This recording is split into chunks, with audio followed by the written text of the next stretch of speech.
여러분 안녕하십니까, 진성호입니다. 이재명 더불어민주당 대표의 정치 생명이 끝나느냐 아니면 더 지속할 수 있느냐, 드디어 운명의 시간이 내일로 다가왔습니다.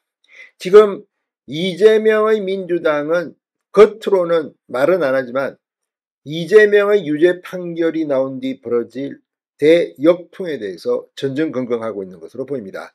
더불어민주당은 내일 법원 앞에 국회의원 총동원령을 내렸다고 국민의힘이 비판했습니다. 한동훈 국민의힘 대표는 민주당이 지금 자해 마케팅을 하고 있다, 이렇게 말하기도 했습니다. 그게 무슨 뜻일까요? 자, 지금 민주당 이재명 대표 판사 검사들에게 협박도 하고 당근도 주고, 특히 판사들한테는 이 예산을 늘려주고 하면서 안간힘을 쓰고 있습니다. 그렇지만 그게 통할까요? 지금 이재명의 판결문은 이미 서여져 있을 겁니다. 그렇지만 이렇게 이재명 대표와 민주당이 움직이는 이유는 뻔합니다. 1심에서 유죄가 나서 이 선거법 위반 100만원 벌금형 이상이 나와서 국회의원직이 날아갈 운명에 처하면 그래도 대법원 확정 판결까지는 시간이 있다, 끌어보려고 하는 게 아닌가 싶기도 합니다. 지금 친명들은 정성호 의원을 비롯해서 1심에서 유죄 판결이 나와도 리더십은 흔들리지 않을 거라고 말하지만 그 말이 오히려 더 흔들릴 거라는 반증이기도 합니다. 자, 지금 민주당이 긴장하는 이유는 또 있습니다. 이재명이 벌금 100만원 이상이 나와서 확정이 되면 더불어민주당은 434억 원의 대선 자금을 토해내야 합니다. 자, 이런 가운데 이 국민의힘 대변인 성명, 대표 논평이 나오면서 민주당을 긴장시키고 있습니다. 민주당 지금 이재명 선고가 있는 법원 앞으로 총집합, 또 지지자들 이런 곳에서는 뭐 비행기표, 버스표 뭐 이런 이야기까지 나옵니다. 자, 내일 전쟁터로 변할 서울중앙지법, 이런 것들이 판사들한테는 이재명 유죄에 더 악영향을 미칠 겁니다. 진성호의 융단 폭격 시작합니다. 더불어민주당을 융단 폭격합니다.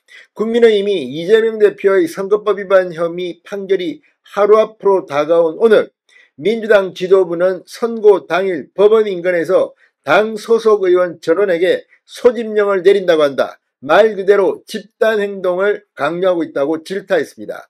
김준호 국민의힘 대변인은 논평을 통해 이재명 대표의 1심 선고를 앞두고 민주당은 민생을 외면한 채 오로지 이재명 방탄을 위해 당력을 총동원하고 있다고 맹비난했습니다.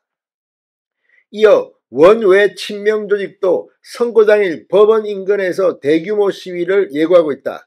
더민주 전국혁신회의는 소속 상임위원들에게 버스, 비행기 이동 비용은 중앙 차원에서 보장하겠다며 사실상 총동원령을 내렸다. 교통비를 지원하며 법원 앞에서 이재명 무죄를 외쳐달라고 읍소하는 모습은 공당으로서의 책임감을 망각한 비상식적 행태 그 자체라고 비판했습니다. 아무래도 민주당은 친명계 의원들과 지지자들을 모아 세를 과시하며 검찰을 공격하고 법원 출석을 하나의 정치 이벤트로 만들려는 심산인 것이다. 후한무치의 극치다. 법원은 민주당의 압박과 위협에 굴하지 않고 오직 사실과 증거, 법리에 따라 공정하고 엄정한 판단을 내려주길 바란다고 당부했습니다. 실제 오늘 김혜경 씨의 선거법 유죄 판결이 나오면서 민주당의 분위기는 더욱더 냉각되고 있습니다. 이런 가운데 한동훈 국민의힘 대표는 오늘 최고위원회에서 이재명의 1심 선고를 앞두고 이런 말을 했습니다.